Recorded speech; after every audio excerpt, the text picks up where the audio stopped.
luxury seat, a cruel mistake, and a nightmare at 30,000 feet that spirals into the ultimate reckoning. When Vivian Caldwell, a powerful executive, takes her first-class seat, she expects professionalism, respect, and a smooth flight. Instead, she is met with something far worse: calculated humiliation, whispered mockery, and a crew determined to erase her presence. But what happens when the woman they try to degrade is the very person who holds their futures in her hands? What starts as a routine flight escalates into a brutal battle for justice, a corporate scandal in the making, and a ruthless lesson in power. By the time this plane lands, careers will be ruined, reputations shattered, and those who once felt untouchable will finally learn what it means to be powerless. How far should justice go? If you were in Vivian's position, what would you do? Comment your thoughts below. And if you love stories of power, downfall, and ultimate revenge, make sure to like, subscribe, and turn on notifications, because this is just the beginning. The air inside LAX International Airport was thick with the usual chaos. Boarding calls echoing overhead, the rhythmic hum of suitcase wheels gliding over polished floors, and the steady murmur of travelers moving through the terminal, immersed in their own hurried worlds. Vivian Caldwell stood at the first-class boarding line, adjusting the strap of her leather handbag. Dressed in a sleek, tailored black pantsuit, she was the very picture of effortless sophistication. But experience had long taught her that appearances did not always guarantee respect. As she stepped forward, the gate agent, a middle-aged blonde woman with sharp features, took her boarding pass. The woman hesitated, a fraction of a second, her gaze flicking between Vivian and the name printed on the ticket. The hesitation was subtle, almost imperceptible, but Vivian noticed. She always noticed. The woman's professional smile returned, practiced but hollow. "Welcome aboard, Miss Caldwell," she said, her tone clipped. Vivian nodded once, stepping forward without another word. The moment she entered the first-class cabin, she felt it. The shift. Conversations softened, stolen glances lingered. Expressions turned unreadable. The usual energy of an exclusive world where comfort and privilege intertwined seemed to falter for just a moment. Vivian took her seat, not bothering to look around.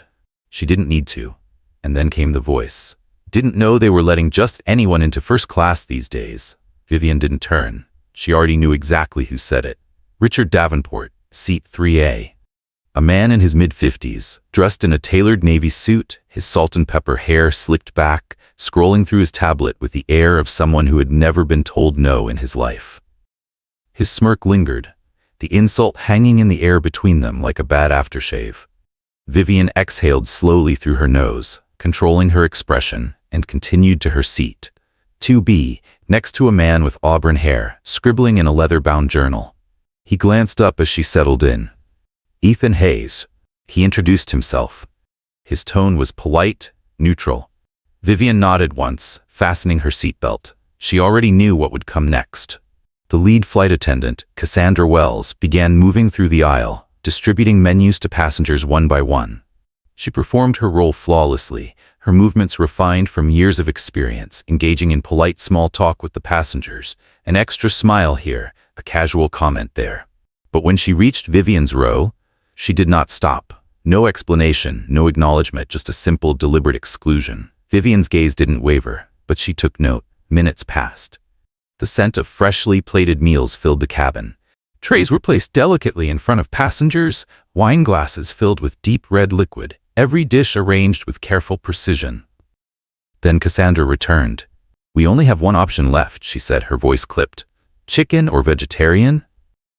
No apology, no explanation. Vivian's eyes flicked down to the tray as it was placed before her. Unlike the polished dishes served to the others, hers looked like an afterthought. The sauce pooled to one side, the vegetables wilted, a missing bread roll. Sloppy. Careless. Across the aisle, Richard let out a low chuckle. "You should be grateful. Some people don't even get served." Vivian didn't react. She simply picked up her fork, and she ate. The low hum of the aircraft engines blended with the hushed chatter of first-class passengers, the clinking of cutlery against fine china, and the subdued laughter of those enjoying the exclusivity of their elevated status. Vivian Caldwell sat motionless in seat 2B, her posture composed, her face unreadable. The weight of the previous insults, subtle yet searing, hung in the air around her. But she gave no sign of acknowledgement.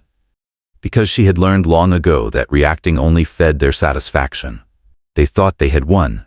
They had no idea what was coming.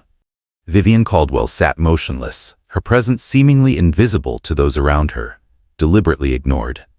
Cassandra Wells, the lead flight attendant, moved through the cabin with an air of effortless confidence, her demeanor shifting depending on whom she was serving. With some, she was all charm, a warm hand on a shoulder, a light chuckle at an offhand joke. With others, she was purely professional, detached but efficient. And with Vivian, nothing. She did not exist. The exclusion was precise, intentional, a performance for the rest of the cabin to witness. Beside her, Ethan Hayes swirled his wine glass thoughtfully, his gaze following Cassandra as she walked past without so much as a glance in Vivian's direction. He hesitated for a moment before murmuring, "You didn't get a menu earlier, did you?" Vivian glanced at him, but said nothing. She didn't need to. He had noticed. Ethan exhaled slowly, his fingers tapping absently against the base of his glass. "Interesting," he muttered before taking a sip, letting the weight of the observation settle between them. He didn't push the subject, but his awareness hung in the air, an unspoken acknowledgement that she was not alone in noticing what was happening. A sudden clatter of a service cart broke the moment. A younger flight attendant, Natalie Brooks, was maneuvering it through the aisle. She had softer features, an air of uncertainty that set her apart from the others. Her hands tightened slightly on the handle as Cassandra stepped forward to resume service. "Would you like another glass, Mr. Davenport?"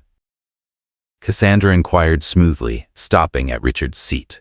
The man barely acknowledged her, lifting his glass toward her in silent expectation. She poured with a delicate precision, offering a light chuckle at a comment he didn't even make. Then her gaze locked onto Natalie, a silent instruction passed between them. Vivian recognized the look instantly. Hierarchy, control, a command without words. Natalie hesitated, shifting her weight, gripping the edge of the cart just a little tighter. Her conflicted expression was fleeting. Then she nodded. "You don't need to worry about her," Cassandra said airily, just loud enough for Vivian to hear. Natalie's jaw tensed, but she followed orders without question, moving past Vivian's row without stopping. A series of quiet clinks filled the air as meal trays were placed before the passengers, each one a picture of luxury and precision. Perfectly plated dishes, crisp white napkins, and silverware gleaming under the cabin lights. Then a sharp clunk. Vivian's tray landed with a jarring carelessness, none of the finesse, none of the presentation afforded to the others. The movement was just forceful enough to seem accidental, but just controlled enough to be entirely intentional. Vivian looked down at her dish. The same chicken and cream sauce as the others, but something was different. The sauce had been carelessly smeared across the plate. The vegetables looked limp, as though they had been sitting out too long. The bread roll, missing entirely. She didn't need to be told what the message was. "Be grateful you got anything at all." Across the aisle, Richard let out a low chuckle. "Attention to detail really makes a difference, doesn't it?" He mused, swirling his wine.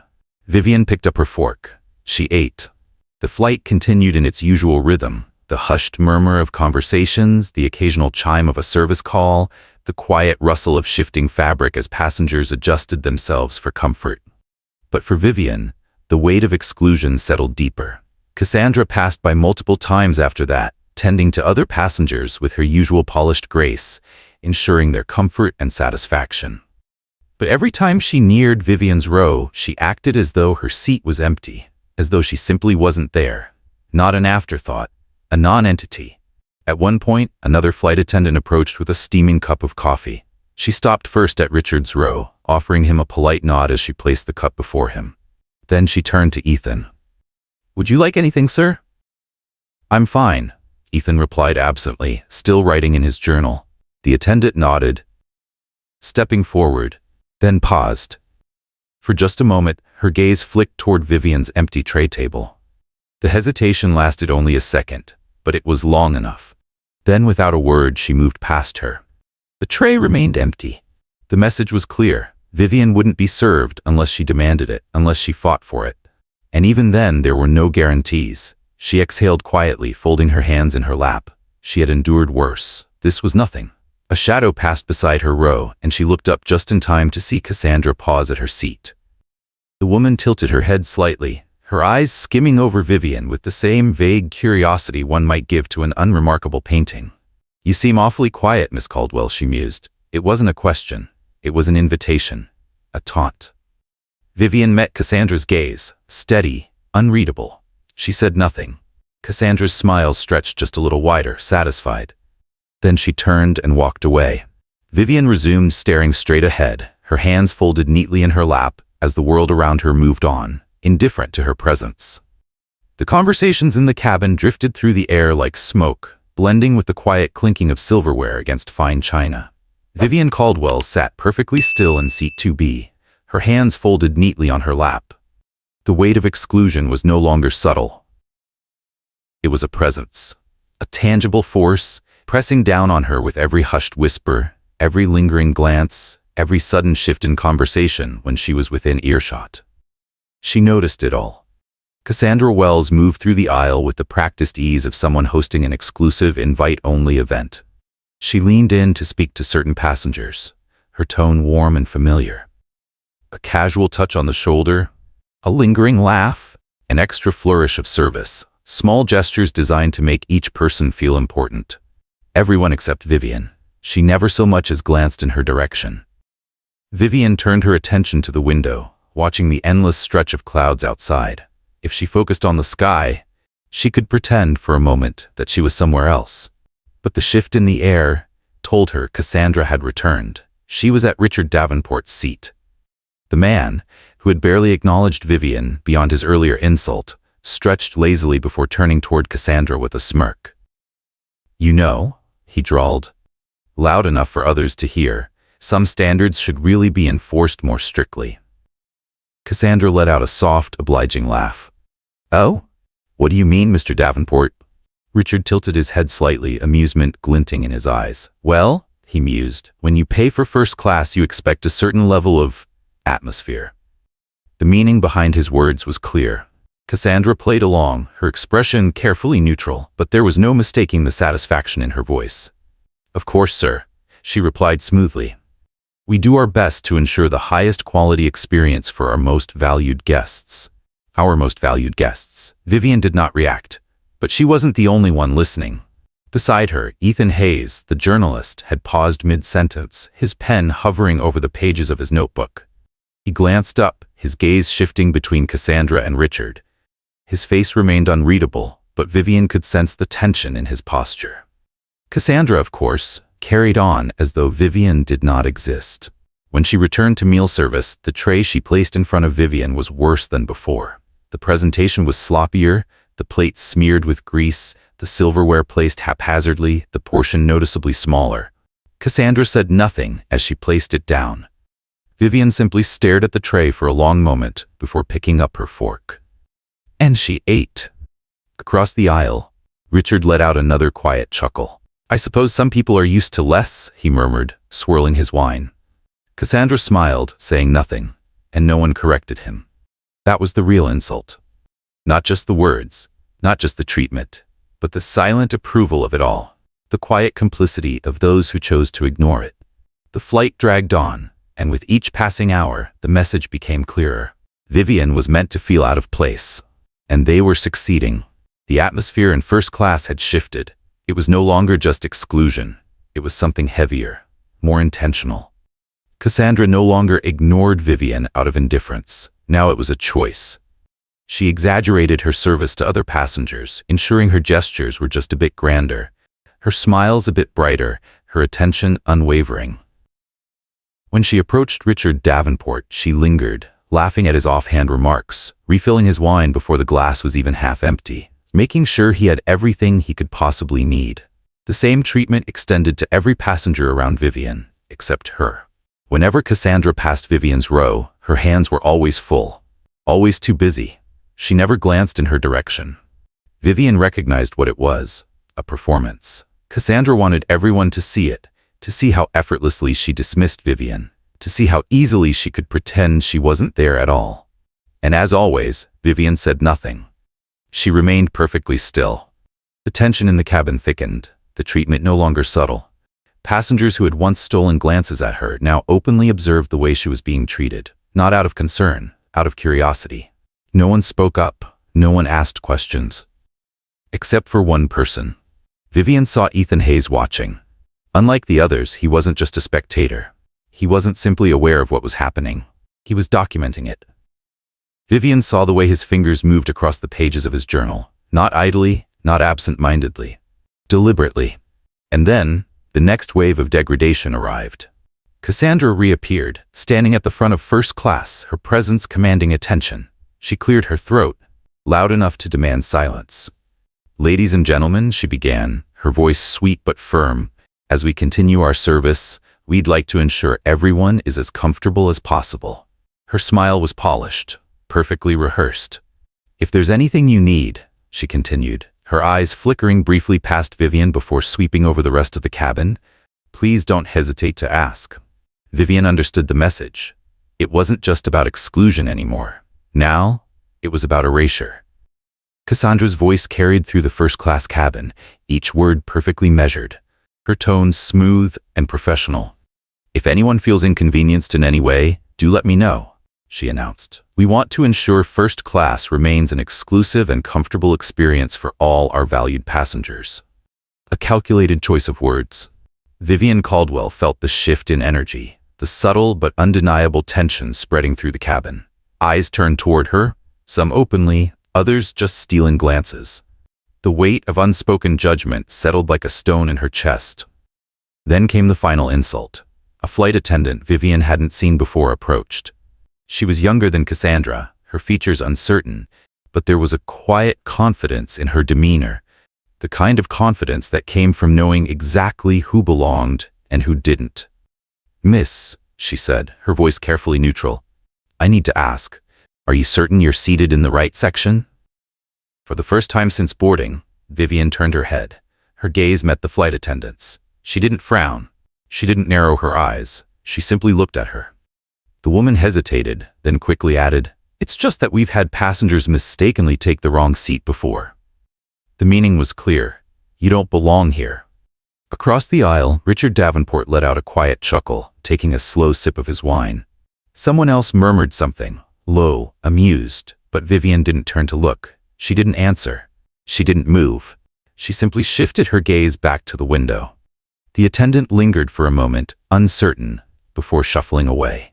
Vivian exhaled slowly. She could endure this. She had endured worse. But what they didn't know, what none of them understood, was that they were trying to erase the wrong person.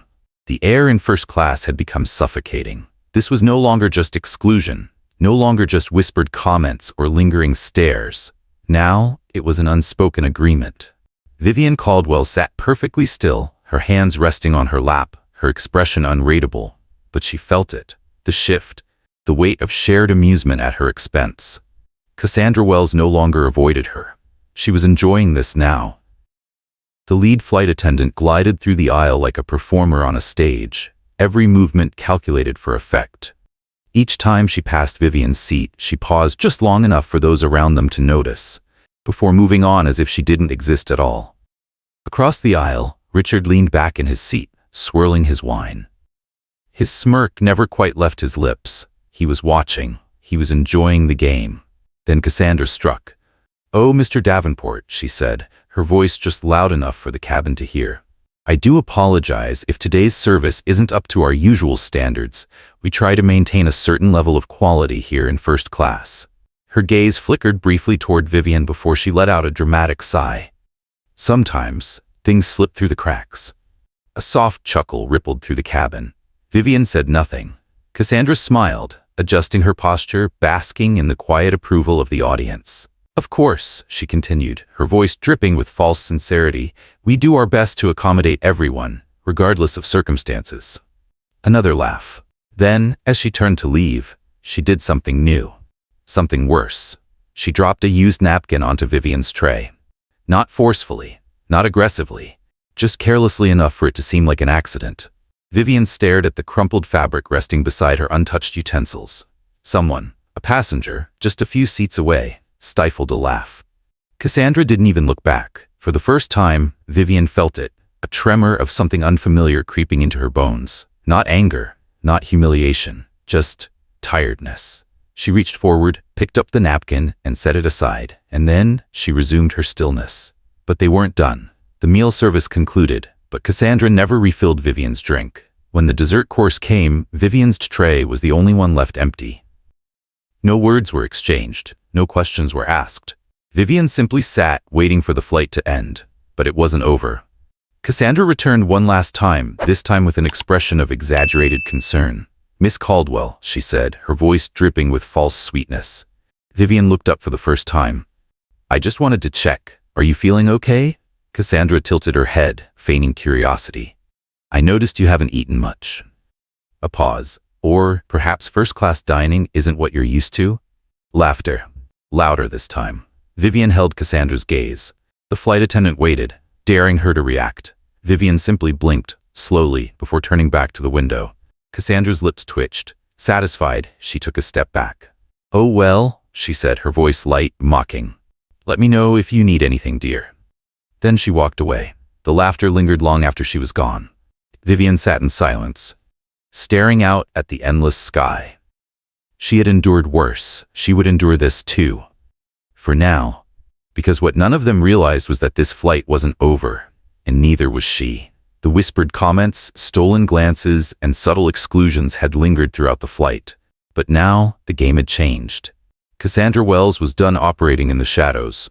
A shift settled over the first-class cabin, a quiet, expectant tension, as if every passenger sensed something was coming. Conversations softened. Laughter became knowing glances. Even the usual background hum of travel had taken on a different rhythm, one laced with anticipation. Vivian Caldwell sat in perfect stillness. She had learned long ago that silence was its own kind of power, but Cassandra was determined to take that away from her. The flight attendant moved with careful calculation, stopping just short of Vivian's row. She cleared her throat, just loud enough to gather attention. Then, in her sweetest, most professional tone, she began. "Ladies and gentlemen," Cassandra announced, her voice carrying easily over the subdued noise of the cabin, "as always, we strive to provide the highest level of service to our valued first-class passengers." Her smile was polished, practiced, utterly insincere. Vivian knew what was coming. Cassandra continued, her eyes flickering toward Vivian for the briefest of moments before she turned to address the rest of the cabin. "That being said," she added smoothly, "we understand that, on occasion, passengers may find themselves in a seating arrangement that is unexpected." A thinly veiled amusement laced her words. A murmur rippled through the rows. A quiet chuckle. Cassandra's smile widened. "To ensure that all of our guests receive the service they deserve," she continued, "we'd like to extend a courtesy check for anyone who may have mistakenly ended up in the wrong section of the plane." The laughter grew louder. Vivian did not move. Across the aisle, Richard Davenport smirked, idly tracing the rim of his wineglass. He turned to Cassandra, his voice carrying just enough amusement to fan the flames. "That's a fantastic idea," he mused. "Wouldn't want standards to slip after all." Cassandra's expression didn't change, but Vivian could feel her satisfaction radiating through the air. She had set a trap, and now she was waiting. Waiting for Vivian to react. Waiting for her to break. Waiting for her to give them the show they wanted. But Vivian Caldwell had spent years perfecting the art of restraint. She remained utterly still, her hands folded neatly in her lap, her gaze focused straight ahead. The silence stretched. Cassandra hesitated just slightly. Vivian saw it. For a single second, the mask almost slipped. Cassandra had expected more. She had expected anger, a protest, a demand, something. But Vivian gave her nothing. The moment passed. Cassandra's smile twitched before she recovered. "Well," she said, her voice still syrupy, sweet, "I'm glad we're all comfortable where we are." She turned on her heel, walking away as if she had just delivered a casual announcement, as if she had not just humiliated someone in front of an entire cabin. But the damage had been done. Vivian could feel it in the air. A permission had been granted. It wasn't just Cassandra anymore. The passengers had joined in. She could hear them now. The whispers. The half-hidden smirks. The knowing glances exchanged between those who felt they were on the right side of an unspoken hierarchy. A man behind her muttered something under his breath, just loud enough for his seatmate to hear. A woman 2 rows ahead stole a glance over her shoulder before turning back with a quiet shake of her head. The agreement was unspoken. Vivian was meant to feel out of place. She was meant to understand that no one here considered her an equal. And that was when the final blow landed. Cassandra returned. This time she held a clipboard in hand. She leaned down slightly, just enough to intrude on Vivian's space. "I'm so sorry to bother you, Miss Caldwell," she said, her voice dripping with artificial sympathy. "But there seems to be a small issue with your booking." A hush fell over the cabin. Vivian knew what was happening. Cassandra wasn't questioning her ticket. She was questioning her right to be here. And everyone was watching, waiting. Cassandra tilted her head. "Would you mind just confirming your seat number for me?" Across the aisle, Richard grinned into his drink. Cassandra had just elevated the game. This wasn't just humiliation anymore. It was an accusation. Vivian slowly turned her head and met Cassandra's gaze. For the first time since this flight had begun, their eyes locked. Cassandra's smile never faltered, but Vivian saw it, the slight flicker of anticipation in her expression. She was waiting for Vivian to defend herself, waiting for Vivian to make a scene. But Vivian Caldwell did not break. She simply held Cassandra's gaze for a single deliberate second, then turned her attention back to the window. Cassandra waited. Then slowly she straightened. She hadn't won, not entirely, but she had made her move. And the flight wasn't over yet. Cassandra had made her move, and now the entire plane had seen it. As she walked away, Vivian Caldwell remained perfectly still, her hands folded in her lap. She had endured worse. She would endure this too. For now. Because Vivian knew what was coming. This had been building for hours, festering beneath the surface of polite cruelty and thinly veiled condescension. The whispers had grown bolder. The laughter had become less restrained. Cassandra had orchestrated every moment, ensuring that each slight against Vivian was met with either approval or indifference. She had turned the first-class cabin into an audience, and Vivian had become the show they were all too eager to watch. Now it was time for the finale. This time, Cassandra didn't linger at the front of the cabin, pretending to be absorbed in her duties. She didn't feign an announcement or mask her intentions behind customer service. She went straight for Vivian. The murmurs died down. The air shifted. Vivian felt it, the weight of every gaze fixated on her. Cassandra stopped beside her seat, clipboard in hand. Her expression was perfectly neutral. Too neutral. "Miss Caldwell," she said, her voice carrying just enough authority to make it clear that this was not a request. "I need you to come with me." Silence. Cassandra waited. Vivian didn't move. Cassandra tilted her head, feigning patience. "I understand this might be inconvenient," she continued, "but I'm going to have to ask you to step to the front of the cabin, now." Beside her, Ethan Hayes frowned. His pen, which had been moving steadily across the pages of his notebook, paused mid-stroke. Vivian heard the rustle of shifting bodies, passengers leaning in, eager to see what would happen next. Across the aisle, Richard Davenport smirked. He leaned back in his seat, stretching his arms behind his head as if watching a show reach its climax. Cassandra didn't waver. Vivian remained still. Then, Cassandra made her move. With exaggerated sympathy, she sighed. "Miss Caldwell," she said, loud enough for the entire cabin to hear. "I really didn't want it to come to this." She turned slightly, making sure she had the full attention of every passenger before delivering her next words. "Since you've refused to cooperate, I'm afraid I'll have to call the captain and request security to assist." A collective murmur swept through the cabin. Cassandra had played her trump card. Vivian was no longer just a guest. She had been reduced to a problem. She could hear it, the shift in perception. Passengers who had ignored her now saw her as a disruption, someone who was causing trouble, someone who needed to be removed. Cassandra knew exactly what she was doing. Vivian finally moved. Slowly she turned her head, her dark eyes locked onto Cassandra's. Cassandra didn't flinch. She held her ground, her grip tightening around the clipboard, as if ready to use it as a shield. The silence stretched. Then a voice cut through it. "She's not causing any trouble." Cassandra's head snapped toward the sound. "Ethan." He didn't raise his voice. He didn't even look up from his notebook. But his words sliced through the air like a blade. Cassandra smiled, but it was tight, forced.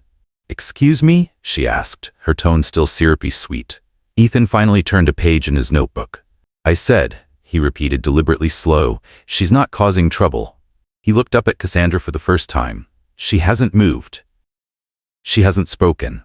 "You're the only one escalating the situation." A ripple of unease moved through the cabin. Cassandra let out a sharp, incredulous laugh. "Sir, this is a private matter." Ethan didn't respond. He simply continued writing. Vivian could feel the shift again, this time a different kind. For the first time, Cassandra was no longer in control, and she knew it. Her jaw tensed. "I'm following protocol, Mr. Hayes," she said quickly.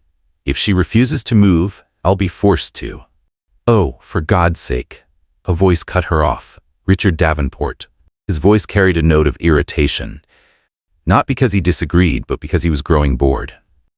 "Enough of this," he said. Cassandra's eyes lit up. This was what she wanted. Richard leaned forward, setting his wine glass down with a deliberate clink. "This flight is already unbearable enough without this distraction." A few passengers murmured in agreement. Cassandra jumped on the opportunity. "I completely understand, Mr. Davenport," she said smoothly. "That's why I'm handling the issue now." Issue. Not person, not passenger. Issue. Cassandra smiled, turning back to Vivian. "Miss Caldwell," she said, her tone sharper, "are you going to comply, or will I have to escalate this further?" The final blow. Vivian had been placed into a no-win scenario. If she moved, she would be confirming that she had done something wrong. If she refused, she would be proving Cassandra's point, that she was a disruption that needed to be handled. She had been cornered. Vivian exhaled slowly. She reached for the armrest. Her movements were calm, controlled, deliberate. She stood. Cassandra's smile widened in victory. Vivian stepped out of her seat, and then she walked past Cassandra. Without a word, without looking at her, without acknowledging her at all. For a split second, Cassandra blinked. For the first time, she seemed caught off guard, as if the reaction she had planned for had been replaced with something she didn't anticipate. Vivian walked toward the front of the cabin. And the game wasn't over yet. Vivian walked away in silence, but the whispers followed her. Each step she took toward the front of the first-class cabin was met with hushed voices, amused glances, and barely concealed satisfaction. She had been removed, dismissed, erased. Behind her, Cassandra Wells stood tall, smoothing down her uniform as if adjusting a badge of victory. Her eyes flickered toward Richard Davenport, who raised his glass in silent approval. Cassandra smiled. Vivian Caldwell had been put in her place, or so they thought. Vivian reached the galley area where a younger flight attendant, Natalie Brooks, stood awkwardly gripping a tablet. She looked uncertain, nervous. She had witnessed everything. She knew exactly what had just happened. And yet, she said nothing. Vivian stopped beside her, turning slightly. "May I use the phone?" Her voice was quiet, calm. Natalie hesitated, her gaze flicking toward the cockpit door. I'm not sure if..." Vivian didn't argue. Instead, she reached into the inner pocket of her blazer and pulled out a sleek black business card. She placed it in Natalie's hand. The young woman glanced down. Then her eyes widened. Her fingers trembled slightly as she looked back up at Vivian. "You're..." Vivian gave her a small, patient nod. Natalie swallowed hard. Then, without another word, she stepped aside.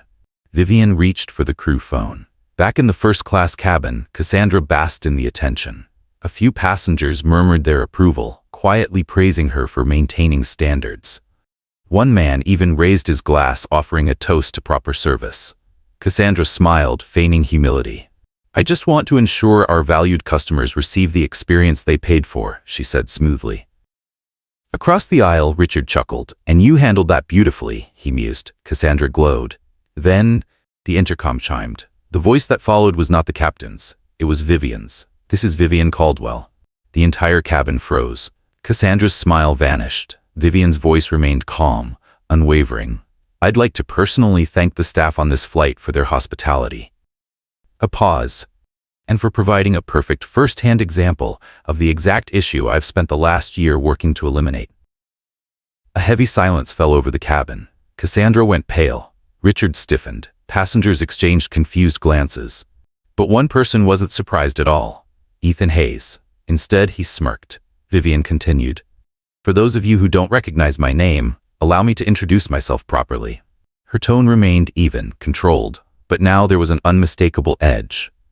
Vivian Caldwell, Executive Director of Aviation Ethics and Inclusion, Senior Consultant to the CEO of this airline. The cabin erupted in gasps.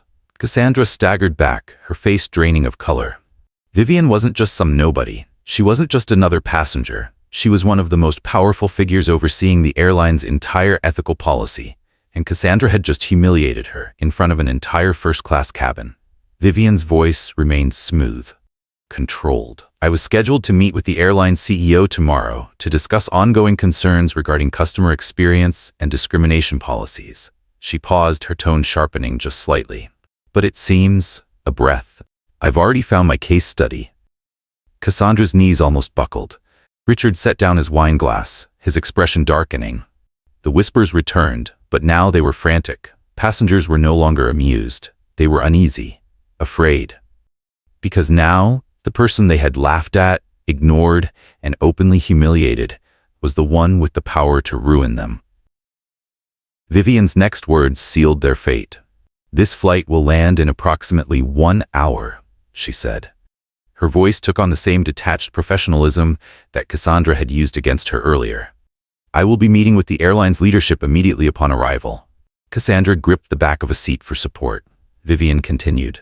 "As for the crew and passengers who have participated in, encouraged, or remained complicit in the events of this flight," she let the silence stretch. "Let them feel the weight of it." Then, finally, her verdict. "We'll be having a very important discussion." The intercom clicked off. And then, hell began. Cassandra Wells couldn't breathe. Her chest tightened, her breath coming in shallow, erratic gasps. The color had drained from her face, leaving her looking like a woman on the verge of collapse. This wasn't happening. This couldn't be happening. Her gaze darted frantically around the cabin, searching for someone, anyone, to back her up. But there was no support. Passengers who had once smirked along with her now refused to meet her eyes. The amusement that had filled the cabin had turned to dread. Across the aisle, Richard Davenport was deathly silent. The man who had spent the flight mocking, smirking, drinking his overpriced wine, now sat stone still. His fingers, which had once idly traced the rim of his glass, were now clenched into a fist. He was staring straight ahead, his jaw tight, his body stiff. Cassandra had never seen him like this. Richard Davenport was a man who owned boardrooms, a man who commanded authority with nothing but a glance, a man who had always gotten away with everything. But not this time. This time he wasn't in control, and neither was she. Then, a chime from the overhead speakers. Cassandra flinched, and a new voice filled the cabin. "This is Captain Mitchell." The captain's voice was calm, composed, unshaken. "We have been made aware of a serious incident occurring on this flight." Cassandra's stomach dropped. The captain was getting involved. "We have received direct instructions from corporate leadership regarding the matter." A heavy pause. "Effective immediately, crew members involved in misconduct will be relieved of duty for the remainder of the flight." A ripple of shock and disbelief swept through the cabin. Cassandra's breath caught in her throat. No, no, no, no. Then the final blow. "This includes lead flight attendant Cassandra Wells." The words hit her like a physical blow. A fresh wave of whispers crashed over the cabin, but this time it wasn't admiration. It was disgust. Eyes turned toward her. She felt them. The weight of their stares, the way their expressions shifted. No longer supporting her. No longer applauding her. Just watching her fall. Cassandra's hands clenched. "You can't," she started, her voice shaky, but the captain's voice cut through protest. "A senior investigator from corporate will be waiting upon landing." The words sent a chill through her bones. "All passengers and crew involved in the reported incident will be required to remain for questioning." Cassandra staggered back. "Senior investigator." This wasn't just a warning. This wasn't just a slap on the wrist. This was a formal investigation. Her career was over. Across the aisle, Richard finally spoke. "This is absurd," he snapped, pushing himself up in his seat. "You people are overreacting." But his voice, normally so commanding, so filled with authority, wavered. For the first time, Richard Davenport sounded afraid. Cassandra latched onto that fear. She turned to him, desperate. "Mr. Davenport, they can't do this." But before she could finish, a voice cut through the tension. "I suggest you both sit down." Ethan Hayes, the journalist who had spent the flight watching, writing, documenting everything. Now, he closed his journal with a soft thud and stared directly at them. His voice was quiet, razor sharp. You still don't get it, do you? Cassandra's hands shook. Ethan leaned forward slightly, his gaze unwavering. This isn't just an inconvenience. This isn't a slap on the wrist. The silence stretched. Then he delivered the final cut. You humiliated the wrong person. Cassandra felt her chest tighten, her pulse hammering against her ribs. Richard's teeth gritted together. I have connections, he snapped. I can. Ethan smiled. It wasn't friendly. Your connections won't save you this time. Then, as if the universe itself had decided to prove his point, another voice cut through the cabin. Mr. Davenport. A flight attendant, one Cassandra didn't even recognize, stood beside him, her face stiff with professionalism. We have just received a direct request from our CEO. Richard stilled. The words direct request from our CEO were not ones he was used to hearing. Against him. Cassandra's knees nearly gave out. Not just an investigator. Not just a captain's report. The CEO himself was personally involved. The flight attendant held out a printed document. Her expression was unreadable. You are hereby notified that, upon landing, your elite membership status with the airline will be permanently revoked. Gasps filled the cabin. Cassandra felt like she was going to throw up. Richard's mouth opened slightly as if he wanted to argue, but no words came out. Then came the final nail in the coffin. The flight attendant turned to Cassandra. And as for you, Miss Wells, she hesitated, then handed over her own document. Cassandra took it with numb fingers. Her eyes skimmed the first few lines. And then, she saw it. Termination of employment, effective immediately. The world tilted. Cassandra tried to breathe, but the walls were closing in. Her career, her entire life, gone. Because of one woman. Because of Vivian Caldwell. Her vision blurred. She turned, desperate, searching for someone to help her. But no one met her eyes. She had laughed with these passengers. She had entertained them, served them, humiliated Vivian for them. And now, they were looking at her the same way they had looked at Vivian, like she didn't belong here, like she was nothing. Cassandra's legs gave out and she sank into the nearest empty seat. A ruined woman. And the flight wasn't even over yet. Cassandra Wells's head was spinning. Beside her, Richard Davenport sat heavily, his entire body rigid with fury and humiliation. Then came the final blow. Across the aisle, Ethan Hayes let out a quiet chuckle. I hope you enjoyed the show. His voice was light, almost amused. Cassandra felt sick, because she realized too late that the performance had never been Vivian's, it had been hers. And now, she was the punchline. The plane landed in complete silence. No murmured conversations, no self-satisfied laughter. Just an unbearable, suffocating weight hanging in the air. The first-class cabin, once filled with smug amusement and whispered mockery, now felt like a courtroom before sentencing.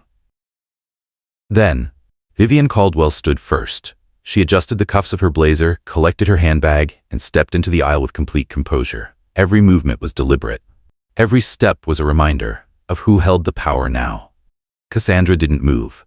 She sat frozen in her seat, staring at nothing. Her hands clenched so tightly, her knuckles had gone white. The printed termination notice still lay on her tray table, as if she couldn't bring herself to touch it again. Across the aisle, Richard sat in silence. His fingers tapped restlessly against the armrest, his face rigid, but his eyes betrayed his panic. This wasn't something he was used to. Losing wasn't something he understood. The flight attendants avoided looking at Vivian as she walked toward the front of the plane. Even those who hadn't participated in the humiliation remained silent, as if hoping their inaction would be forgotten. It wouldn't be. Near the cockpit door, Natalie Brooks, the young flight attendant who had hesitated when Vivian had asked for the crew phone, stood stiffly. Her eyes flickered toward Vivian, filled with something almost like regret. Vivian said nothing to her. She didn't need to. Then, the doors opened and the sight waiting for them at the gate was nothing short of poetic justice. A team of airline officials stood waiting. Beside them, a senior investigator in a crisp suit, a badge clipped to his lapel. And next to him, Daniel Mercer, the CEO of the airline. Cassandra inhaled sharply. Richard went completely still. Daniel's gaze swept across the passengers as they filed out. Then his eyes landed on Vivian. His expression shifted instantly. Miss Caldwell, he said, his voice steady but laced with concern. Are you all right? Vivian offered a faint, unreadable smile. "I'm perfectly fine," she replied smoothly. The experience was enlightening. Daniel's jaw tightened. His gaze snapped toward the investigator. Then to the waiting airline officials. "Take them." Cassandra flinched. Two uniformed officers stepped forward, stopping directly in front of her seat. "Miss Wells," one of them said, his voice clipped. "You need to come with us." Her breath hitched. "Wait, what?" "You are being detained for formal questioning," the officer continued, "regarding allegations of discriminatory conduct, abuse of position, and violation of corporate ethics policies." Cassandra's body locked up. No, this isn't happening. I was just doing my job." The officer's expression remained completely unmoved. "You can explain that during the investigation." Passengers had begun to slow their exit, turning back to watch the scene unfold. The same people who had laughed with Cassandra, who had delighted in Vivian's humiliation, now watched in horrified silence as their ringleader fell.